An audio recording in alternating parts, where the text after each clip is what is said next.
ہم نے تم کو بڑا بنایا تھا، تم نے اپنے ماتحتوں کے ساتھ کیا انصاف کیا؟ یہ کوئی معمولی چیز نہیں ہے بڑا بن جانا، بڑا بن جانا یہ کوئی معمولی چیز نہیں ہے، قیامت کے دن جواب دینا پڑے گا۔ اللہ تزال قدمہ ابن آدم کی اولاد کے پاؤں اللہ کے سامنے سے ہٹ نہیں سکیں گے جب تک کہ اللہ تعالیٰ کے سوالوں کا جواب نہ دے دیں۔ وہ دنیا کی کورٹ نہیں ہے، وہ آخرت کی کورٹ ہے، وہ اس اللہ کی کورٹ ہے جس کورٹ میں انسان چھپانا چاہے گا تو بھی چھپا نہیں پائے گا۔ میں نے اگر میری زبان سے اللہ کو نہیں بھی کہا تو میرا ہاتھ بولے گا، میرا پاؤں بولے گا، میری باڈی سے جواب نکلے گا۔ جس اللہ نے اس گوشت میں بولنے کی طاقت رکھی وہ اللہ اس گوشت سے بلوائے گا، وہ انسان چھپا نہیں پائے گا، وہاں سارا مسئلہ کلیئر ہوگا، پانی کا پانی اور دودھ کا دودھ ہو جائے گا۔ تو قو انفسکم واہلیکم نار، اپنے آپ کو بھی جہنم کی آگ سے بچاؤ، اپنے گھر والوں کو، اپنے بچوں کو، اپنی بیوی کو بھی جہنم کی آگ سے بچاؤ۔ کیسے بچائیں؟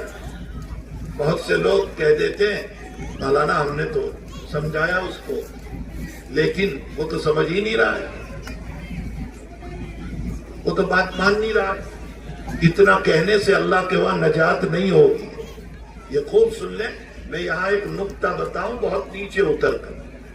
اللہ نے نارا کا لفظ استعمال کیا، جہنم کی آگ سے بچاؤ۔ آگ کا لفظ کیوں استعمال کیا اس کو مثال سے سمجھو۔ اگر تمہارے مکان میں آگ لگ جائے تو کیا تم اپنے بچوں کو بچانے کے لیے صرف سمجھانے سے کام لوگے کہ بیٹا مکان میں آگ لگی ہے نکل جاؤ، بیٹا مکان میں آگ لگی ہے نکل جاؤ؟ اب 2-4 مرتبہ سمجھا دیا، اب آپ کہو کہ میں نے تو سمجھا دیا، میں کیا کروں، اب وہ جل جائے تو اندر میں۔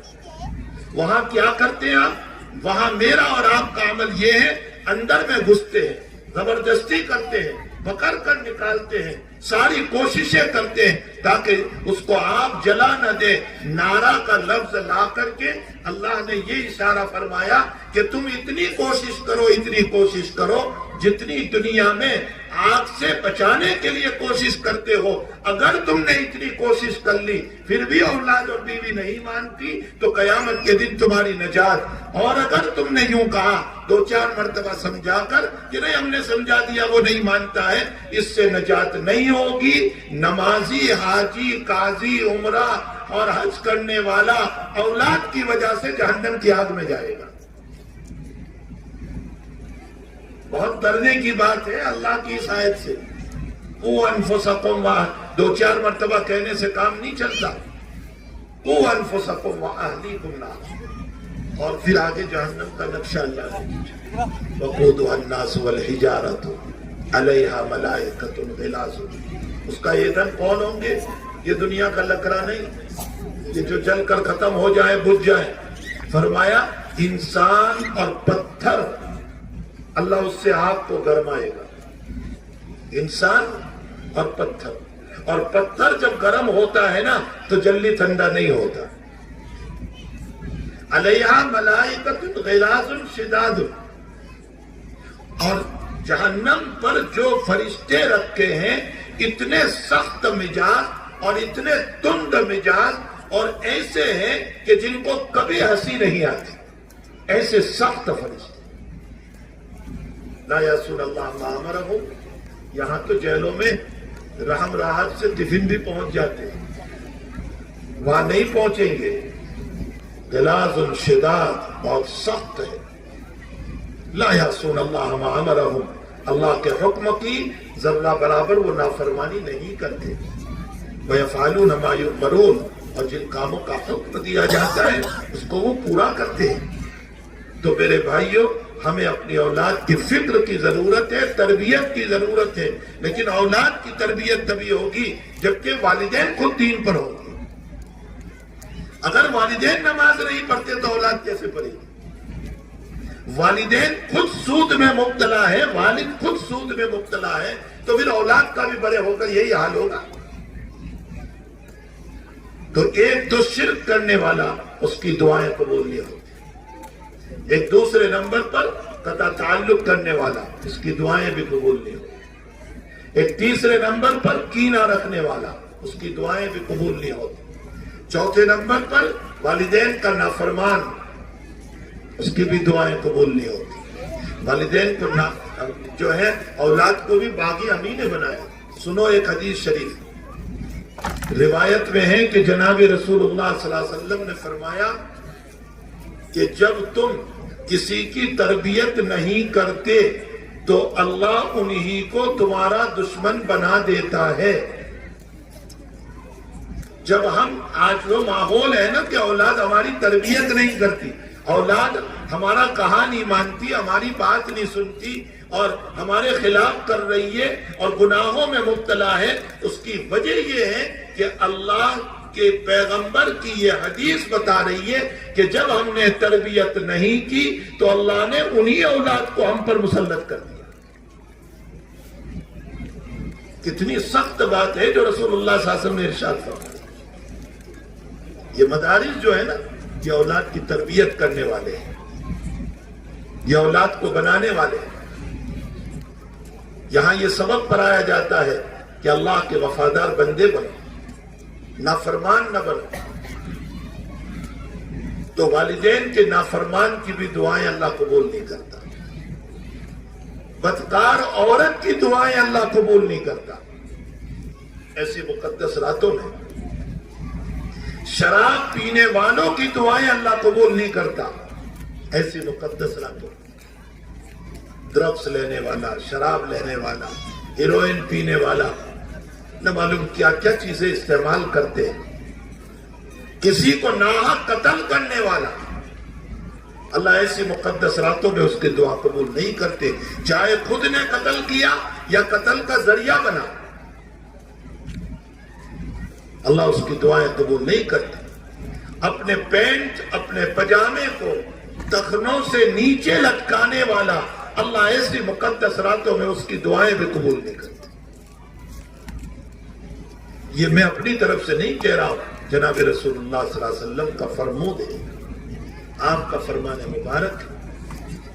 میرے بھائیوں، اگر اللہ سے ہم کچھ منوانا چاہتے ہیں، کچھ لینا چاہتے ہیں، اپنی آخرت بنانا چاہتے ہیں، اپنے مرنے کے بعد والی زندگی خوبصورت بنانا چاہتے ہیں، اپنی قبر کو بہترین بنانا چاہتے ہیں، نورانی بنانا چاہتے ہیں، موت کے موقع پر اللہ تعالیٰ کا پروانہ ارجعی الی ربک راضیۃ مرضیہ، آجا میرے بندے میں تجھ سے راضی، تو مجھ سے راضی، فادخلی فی عبادی وادخلی جنتی، میرے بندوں میں، نیک بندوں میں تو بھی آجا اور میری جنت میں داخل ہو جا.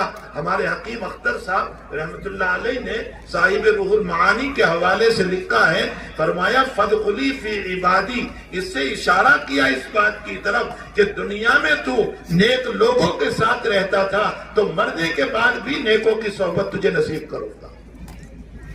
اس لیے عبادی کو پہلے لائے اور جنت کو بعد میں لائے. فادخلی فی عبادی، میرے نیک بندوں میں داخل ہو جاؤ، وادخلی جنتی، اور میری جنت میں داخل ہو جاؤ.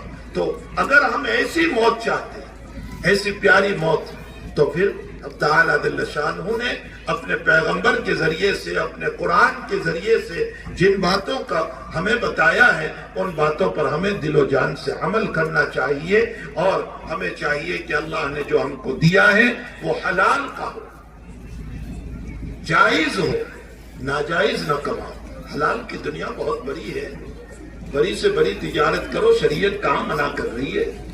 صحابہ کرام تجارت کرتے تھے. عبد الرحمن ابن عوف رضی اللہ تعالیٰ عنہ اتنے بڑے مالدار صحابی، اتنے بڑے مالدار صحابی ہے کہ اس وقت کے جتنے مالدار ہیں عبد الرحمن کے جیب میں آ جائیں، لیکن وہ حلال کی کمائی. اور اس کے باوجود اتنی دولت تھی. نبی اکرم صلی اللہ علیہ وسلم نے جن 10 صحابہ کرام کو اس زمین پر جنت کی بشارت سنائی، اس میں عبد الرحمن بھی ہے. ان کی دنیا ان کو جنت سے نہیں روک سکتی، وہ دولت کے ساتھ جنت میں. اس کی وجہ یہ ہے کہ جہاں انہوں نے کمایا وہاں اللہ کو دیا بھی، کما کر کے جمع نہیں کیا. اللہ کے حبیب پاک صلی اللہ علیہ وسلم نے بخاری شریف میں ایک بہت پیاری مثال دی. وہ جانور ہلاک ہو جاتا ہے. ہم تو جانور پالتے ہیں نا.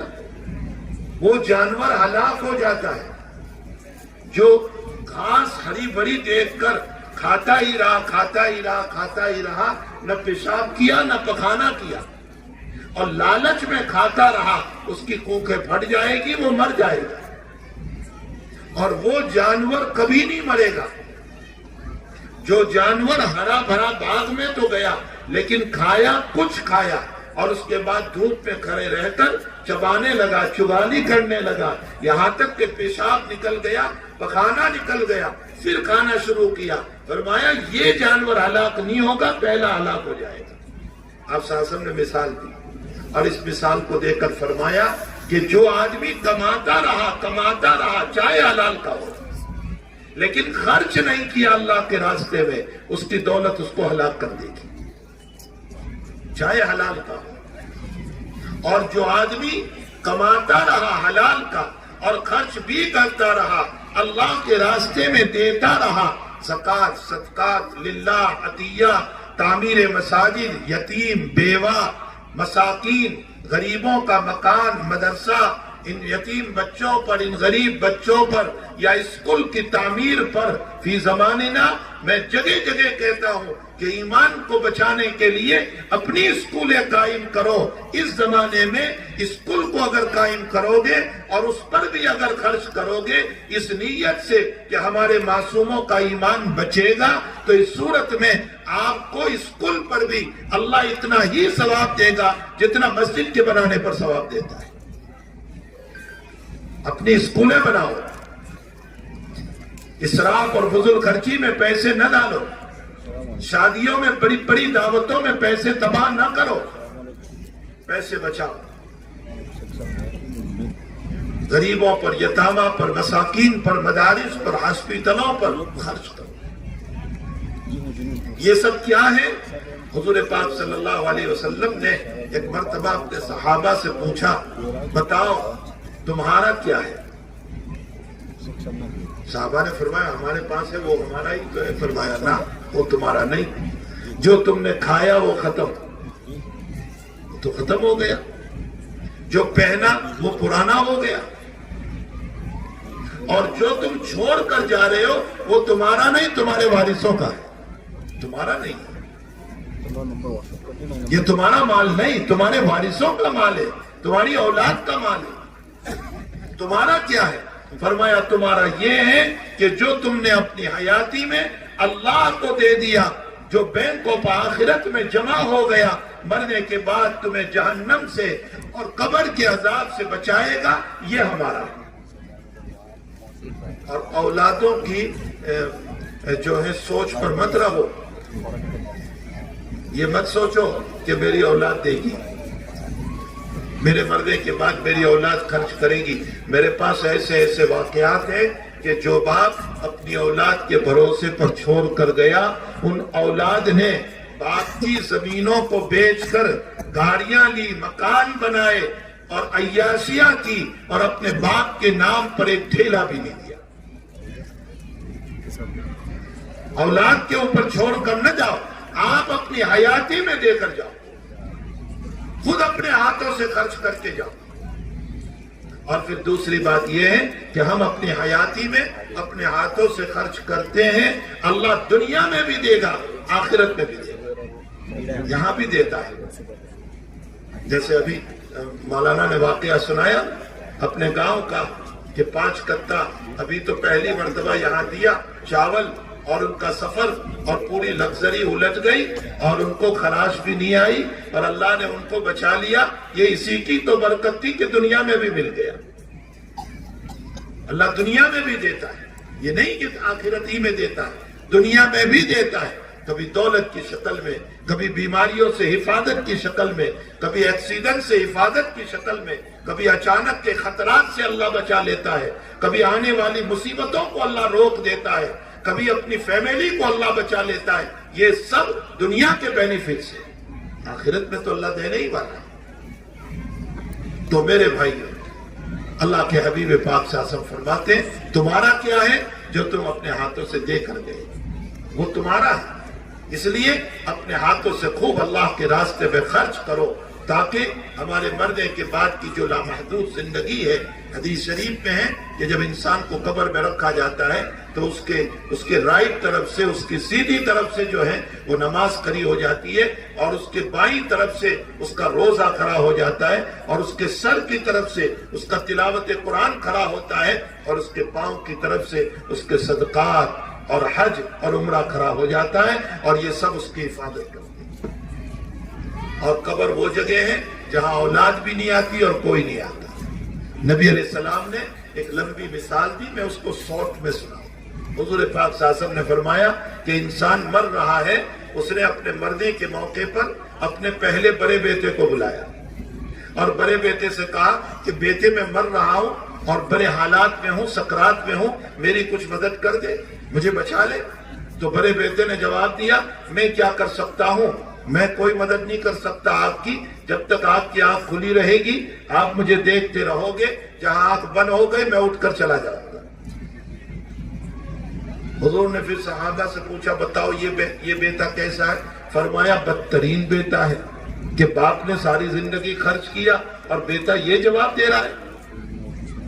اپنے منجلے بیٹے کو بلایا، درمیانی بیٹے کو، اس سے بھی یہی کہا کہ بیٹے ساری زندگی میں نے اپنے آپ کے اوپر قربان کر دی، تمہارے لیے دوڑتا رہا، سب کچھ میں تمہارے لیے قربان کرتا رہا، میری راتیں میں نے تمہارے لیے قربان کر دی، آج میں مر رہا ہوں، میری کوئی مدد کر دو۔ وہ کہتے ہیں ابا کیا مدد کریں گے آپ کی، زیادہ سے زیادہ اتنا ہوگا، آپ کی وفات ہوگی، کفن دفن دیں گے، قبر تک آئیں گے، اس سے آگے کچھ نہیں۔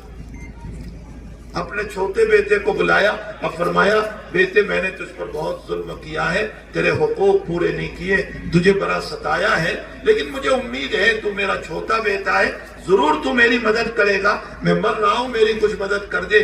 تو چھوٹے بیٹے نے جواب دیا کہ ابا جی آپ فکر نہ کریں، آپ نے ظلم کیا لیکن میں نہیں کروں گا، میں جب آپ کی روح نکل رہی ہوگی تو بھی میں ساتھ چلوں گا، اور پھر قبر میں بھی میں ساتھ رہوں گا، حتیٰ کہ حشر میں بھی رہوں گا، اور آپ کو ہاتھ پکڑ کے جنت پہ لے جاؤں گا۔ حضور نے فرمایا یہ بیٹا کیسا؟ فرمایا حضرت بڑا وفادار بیٹا ہے کہ باپ کا ظلم ہے پھر بھی بیٹا وفادار۔ فرمایا سمجھ میں آئی مثال؟ فرمایا ہماری سمجھ میں کچھ نہیں آیا، اللہ و رسول عالم۔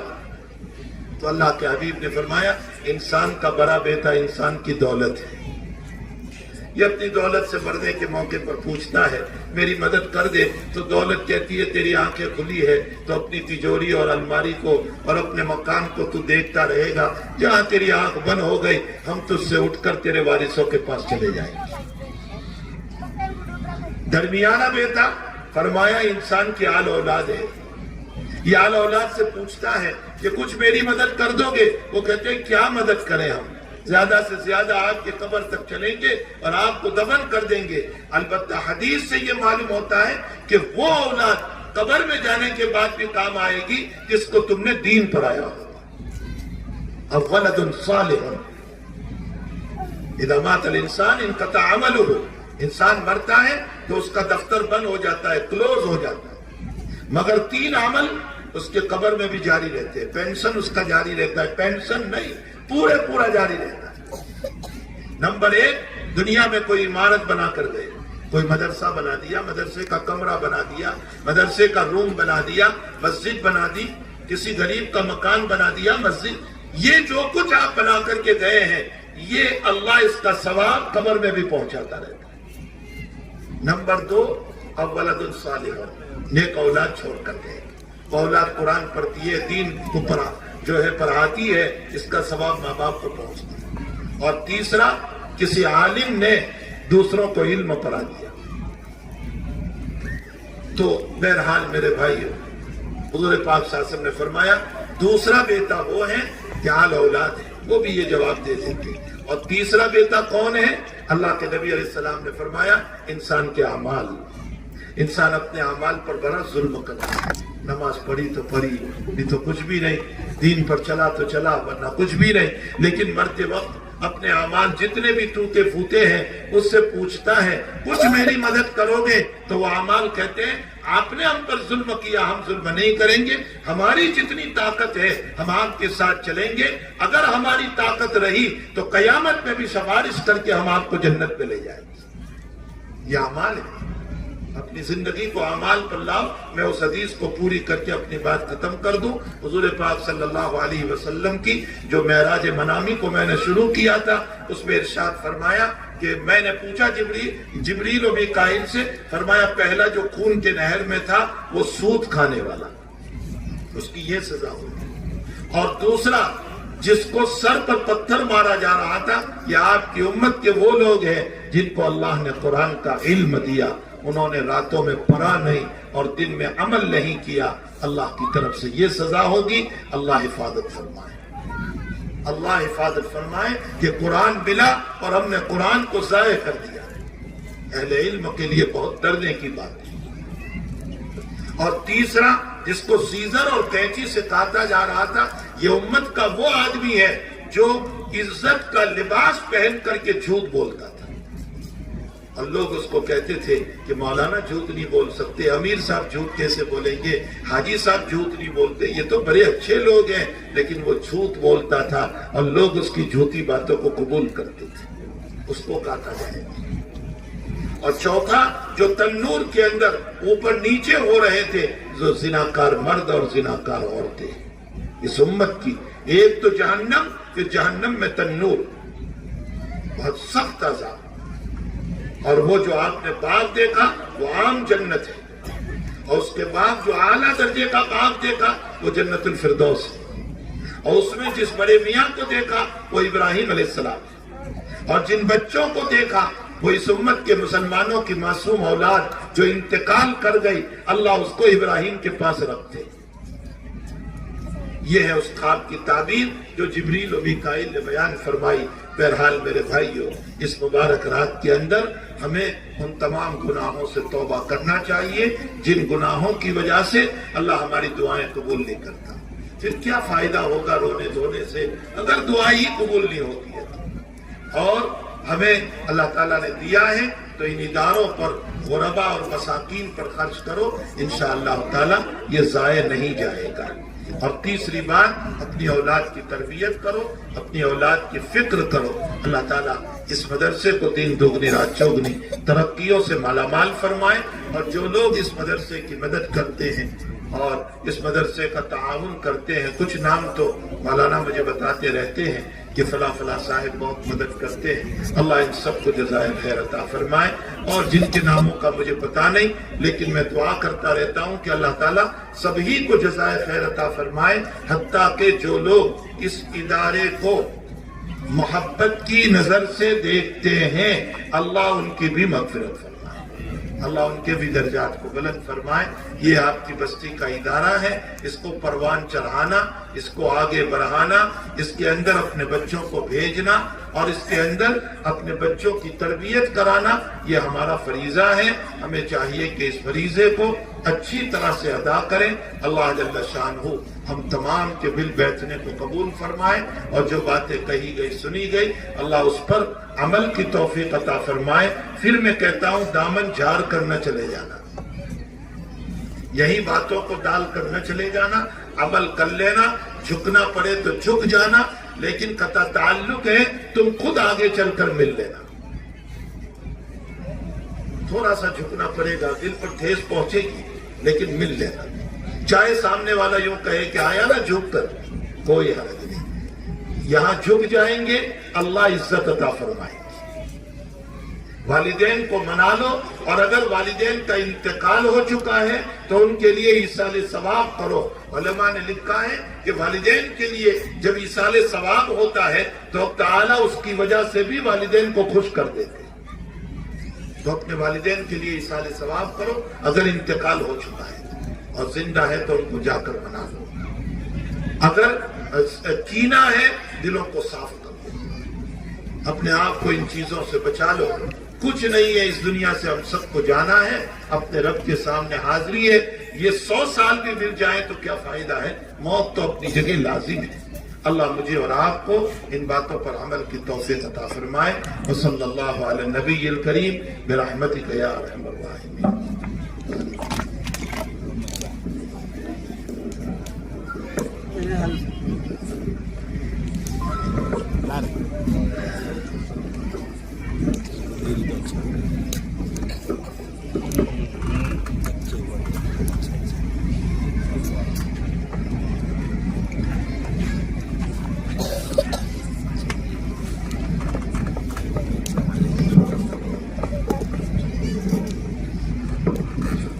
پروگرام میں تشریف لائے ہوئے تمامی علماء کرام کے لیے جناب فقیر سیٹ کے مکان پر کھانے کا نظم کیا گیا ہے. دعا کے بعد تمام علماء کرام وہاں پر پہنچنے کی کوشش کریں. اسی طرح دور دراز سے تشریف لائے ہوئے تمام ہی مہمانان اعزام کے لیے حی علی الفلاح کی جانب پردے میں کھانے کا نظم کیا گیا ہے. تمام احباب کھانا کھا کر ہی جائیں. اسی طرح پردہ نشین خواتین مستورات کے لیے بھی کھانے کا نظم کیا گیا ہے. مستورات بھی کھانا کھا کر ہی جائیں.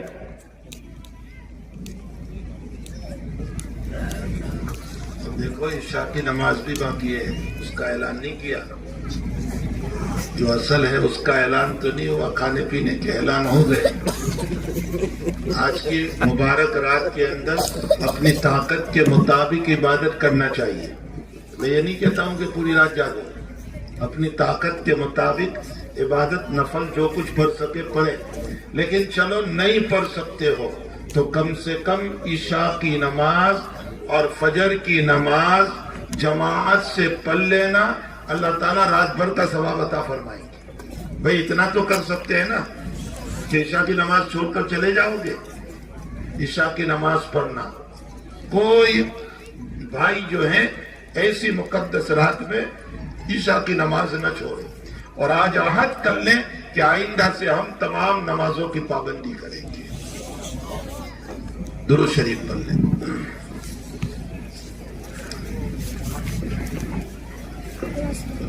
سبحانك اللهم وبحمدك وتبارك اسمك وتعالى جدك ولا إله غيرك. سبحان الله وبحمده سبحان الله العظيم. سبحان الله وبحمده سبحان الله العظيم. سبحان الله وبحمده سبحان الله العظيم. سبحان الله وبحمده عدد خلقه ورضا نفسه وزنة عرشه ومداد كلماته. يا أحد الصمد الذي لم يلد ولم يولد ولم يكن له كفوا أحد. يا عزيز يا ذا الجلال والإكرام يا فعالا لما يريد. يا فالق الحب والنوى يا فالق الحب والنوى. الله لا إله إلا هو الحي القيوم لا تأخذه سنة ولا نوم له ما في السماوات وما في الأرض. من ذا الذي يشفع عنده إلا بإذنه. يعلم ما بين أيديهم وما خلفهم ولا يحيطون بشيء من علمه إلا بما شاء. وسع كرسيه السماوات والأرض ولا يؤوده حفظهما وهو العلي العظيم. اللهم صل على سيدنا حبيبنا وشفيعنا وسندنا مولانا محمد وبارك وسلم. اللهم صل على سيدنا حبيبنا وشفيعنا وسندنا مولانا محمد وبارك وسلم. اللهم صل على سيدنا حبيبنا وشفيعنا وسندنا ومولانا محمد وبارك وسلم. اللهم ربنا آتنا في الدنيا حسنة وفي الآخرة حسنة وقنا عذاب النار وقنا عذاب القبر وقنا عذاب الحشر وقنا عذاب الفقر وقنا عذاب الدين وأشرنا يوم القيامة مع المتقين مع الإيمان. اللهم إنا نعوذ بك من الهم والحزن وأعوذ بك من الجبن والبخل وأعوذ بك من غلبة الدين وقهر الرجال. اللهم إنا نسألك الهدى والتقى والعفاف والغنى. اللهم إنا نعوذ بك من جهد البلاء ودرك الشقاء وسوء القضاء وسوء القضاء وسوء القضاء وشماتة الأعداء. اے اللہ ہم سب کو معاف فرما دے، ہمارے گناہوں سے درگزر فرما دے، اللہ ہمارے رات اور دن کو معاف فرما دے، ہماری جلوت اور خلوت کو معاف فرما دے، ہمارے صغائر اور کبائر کو معاف فرما دے، اے اللہ جان اور انجان کر ہونے والے معاصی اور گناہوں کو معاف فرما دے۔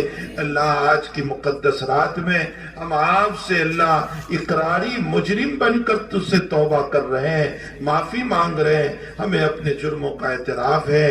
اللہ ہم تیرے ناشکرے بندے ہیں، ہم نے آپ کی بہت ناشکری کی ہے، آپ کی نعمتیں کھا کر کے اللہ آپ کے سامنے غرور کیا، تکبر کیا، اتراتے رہے، مچلتے رہے۔ اے اللہ ہمیں اپنی دولت پر غرور آ گیا، ہمیں اپنی جوانی پر غرور آ گیا، اے اللہ ہمیں اپنی خوبصورتی پر غرور آ گیا۔ میرے مالک یہ سب کچھ تیرا ہی دیا ہوا ہے، مولا تو چاہے تو ایک آن میں چھین سکتا ہے۔ اے میرے مالک اپنے ناشکروں کو معاف فرما دے، اپنے ناشکروں کو معاف فرما دے، اپنے ناشکروں کو معاف فرما دے۔ اللہ مردوں کو بھی معاف فرما، عورتوں کو بھی معاف فرما، بچوں کو بھی معاف فرما۔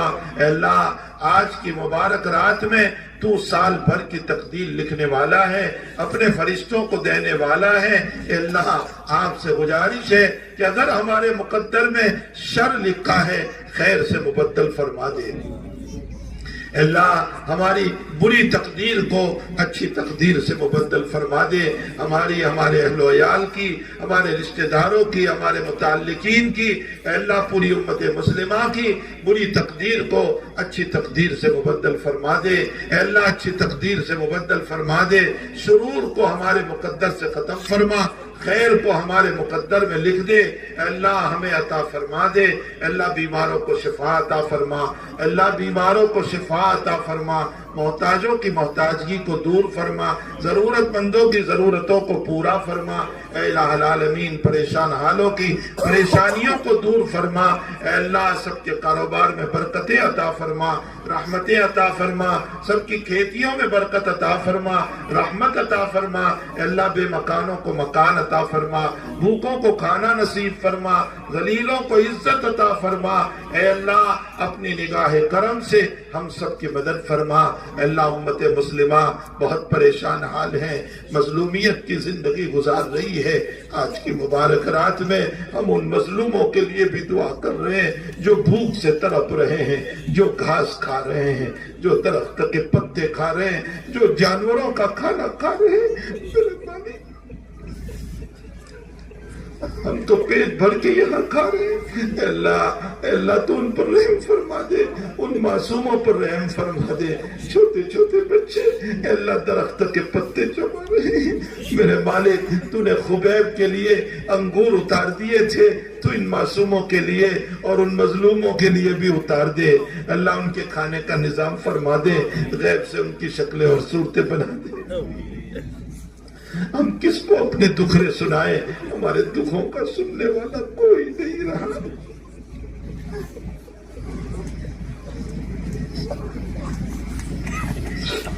اللہ وہ بغیر دواؤں کے طرف رہے، ان پر ظلم ہے۔ اللہ ان کے معصوم بچوں کو شہید کیا جا رہا ہے۔ اللہ ان پر رحم و کرم کا معاملہ فرما دے، رحم و کرم کا معاملہ فرما دے۔ اے اللہ ان کی دواؤں کا نظام فرما دے، غیب سے ان کی شکلیں اور صورتیں پیدا فرما دے۔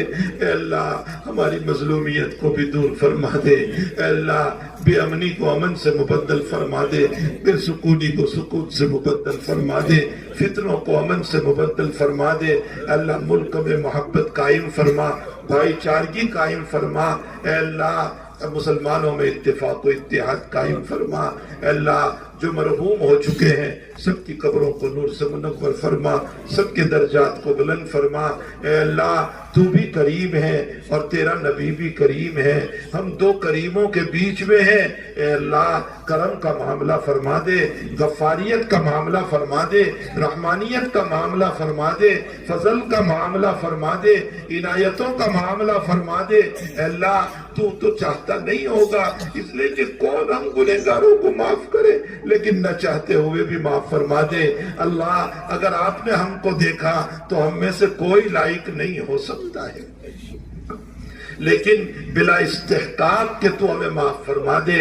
اللہ ہمارا کوئی استحقاق نہیں ہے، بلا استحقاق کے تو ہم سب کو معاف فرما دے۔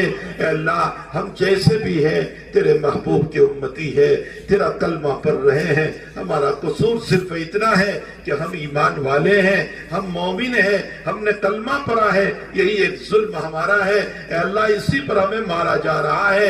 اے الہ العالمین ہم آج بھی اعتراف کرتے ہیں کہ اس فتنے کے دور میں، اس فساد کے دور میں اے اللہ تیرا کلمہ لا الہ الا اللہ پڑھ رہے ہیں۔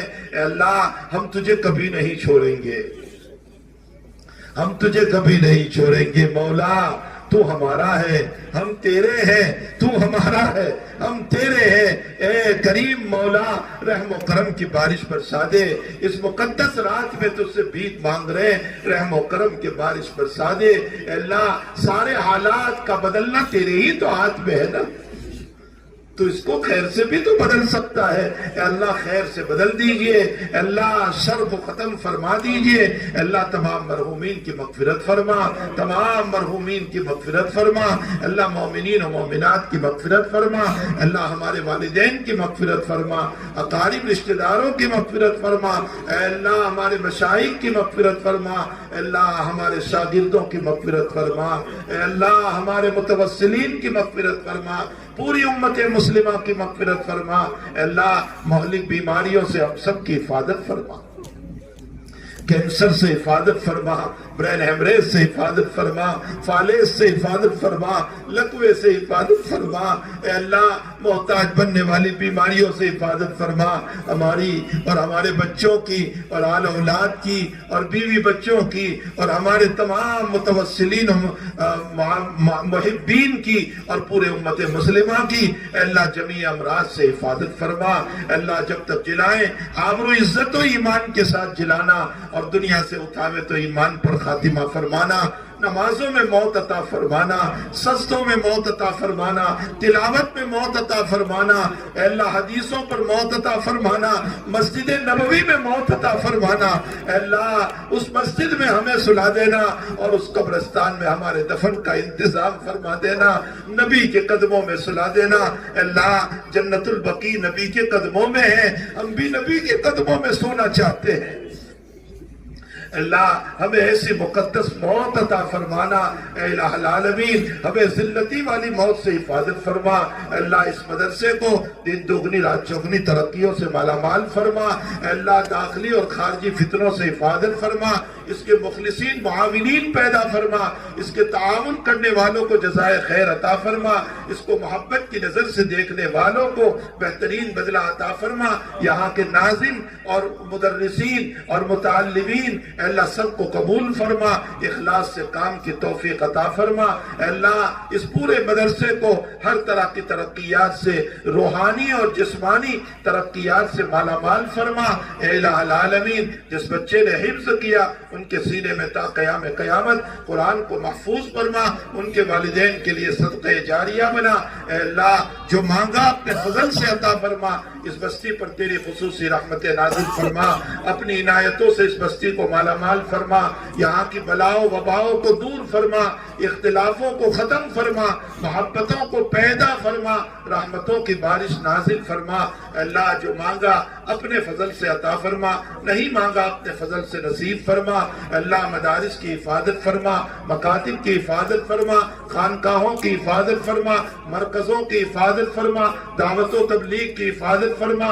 اے اللہ دین کے داعیوں کی حفاظت فرما، علماء و صلاح کی حفاظت فرما، مرد و عورت کی حفاظت فرما، بچوں کی حفاظت فرما، سب کے کاروبار اور زمینوں کی حفاظت فرما۔ اے اللہ ہماری دعاؤں کو اپنے فضل و کرم سے اس مجلس کے مخلصین کی آمینوں کے ساتھ قبول فرما۔ آمین یا رب العالمین۔ وصلی اللہ علی النبی الکریم برحمتک یا ارحم الراحمین۔